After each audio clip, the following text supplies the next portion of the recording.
Hello, and welcome to another video from my bathtub.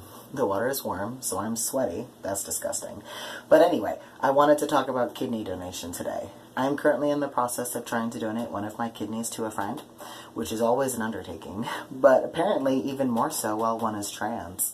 So the process is just, getting started. I don't even know if they'll end up approving me. I've jumped through the first initial hoops, and they're going to do this really intensive exam on September 4th, so I'll probably post a follow-up video shortly after that where they do some blood work and you collect a whole bunch of urine the day before. They still haven't sent me my urine kit, so right before I made this video I called them and reminded them, hey, send me my piss collection kit.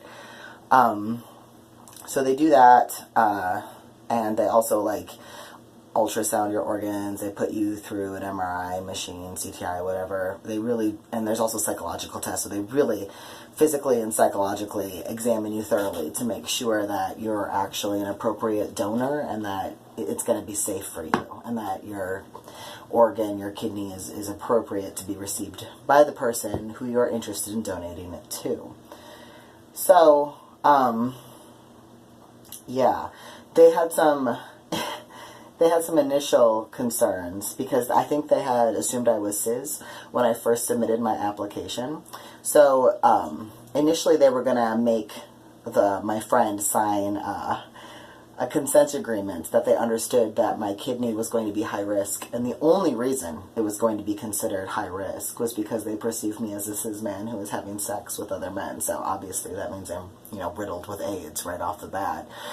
Because obviously all gay men are having unprotected anal sex and giving HIV to their fellow gays far and wide, even though the largest growing demographic of HIV-infected people is middle-aged white women. Apparently that's neither here nor there.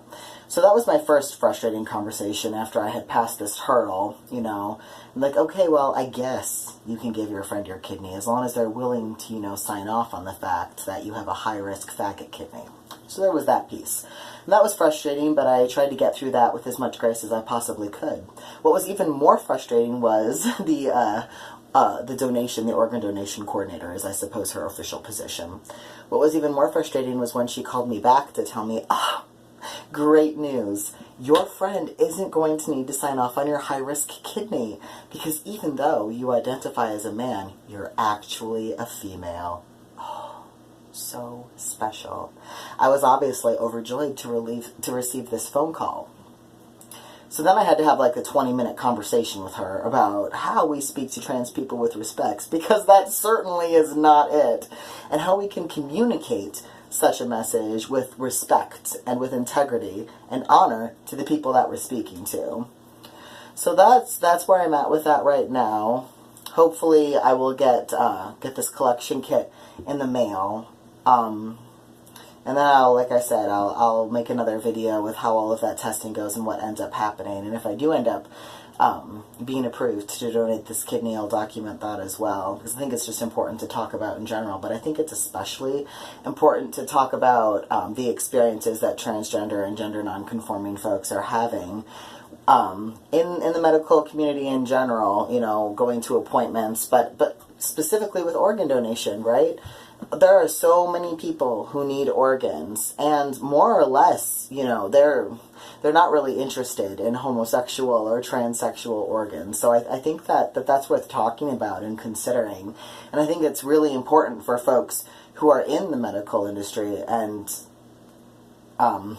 organ donation and whatnot, to really think about how educated are you on these matters? How much do you really know about it? How proactive are you being in learning how to understand people with these different lived experiences than you? And how articulate are you? How robust is your vocabulary in talking to and handling folks with different lived experiences than your own? And obviously this issue isn't inherent just to folks with aberrant gender identities. I mean, we also see this with anybody who doesn't speak English as a main language, with folks who aren't white in the United States. Wow, there's a lot of classism and elitism a lot of times. And I just think it's disgusting and it's unfortunate, and we really need to be more aware of the consequences of that. And I think we really need to hold each other accountable. And as as a society, we definitely need to be pushing medicine and hospitals way harder than we currently are to get on the proactive as far as understanding transgender identities, as far as understanding gender nonconforming identities, because I have just had so many disgusting experiences with folks in the medical field just trying to get care throughout the whole, most recent pregnancy that I had, and now with this, and it's unacceptable. It is so unacceptable. And especially when I was trying to explain to this woman, she was defensive as fuck when I told her, whoa, whoa, could you not refer to me that way? I mean, I literally had to, talk her down and reassure her and be like, oh, it's okay, it's okay.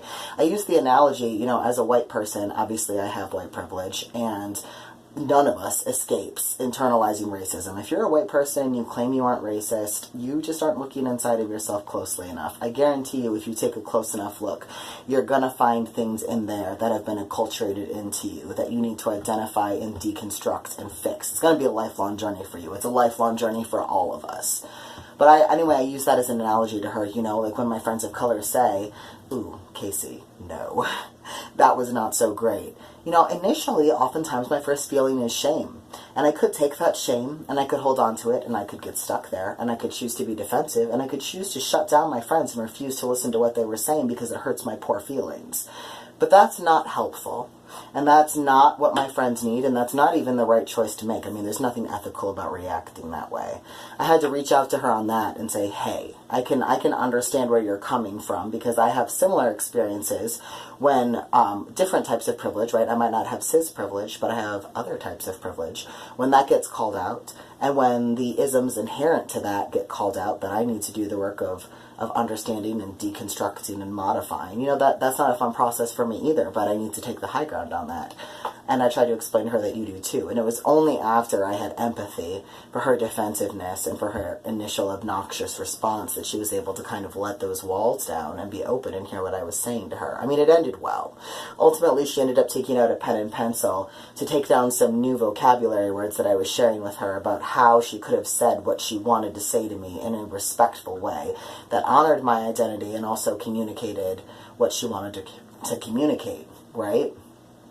But I just think it's really important to talk about being accountable and being comfortable with being accountable, especially when marginalized folks and minorities come to you and say, hey, this was fucked up. Can you please do better next time? Especially if you're in a gatekeeper position, and she is certainly in a gatekeeper position. It's that much more important. And pretty much anybody who holds a position in the medical industry is in a gatekeeping position. You need to look at your isms. You need to take accountability for your isms. You need to be proactively working on that. And you need to be respectful and receptive and grateful when folks say, hey, that was kind of fucked up of you. Can we talk about a less fucked up way for you to do that in the future? So anyway, that's all my blah blahs about that. I'll post another video after, assuming I get my piss collection test, after I have my September 4th evaluation. And like I said, if I end up donating my kidney, I'll document that whole process, because I think that that's really important. If you have any questions, concerns, anecdotes, thoughts, feelings you'd like to share, feel free to comment them below. And I will see you in my next video.